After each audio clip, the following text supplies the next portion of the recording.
tayo mga goods. Kung parcel na sleeveless. Ayun.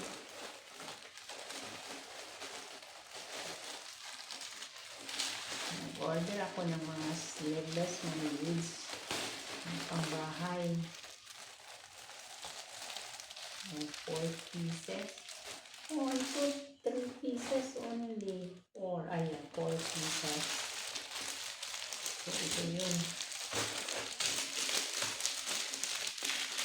Pag 50 lang itong mga goods. Ayan.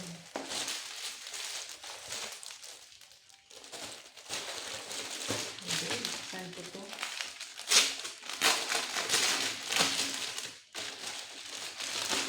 Ang kasya ba sa akin?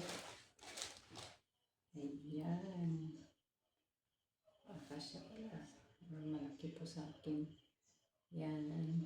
Ito na yung na-order ko. Thank you for watching.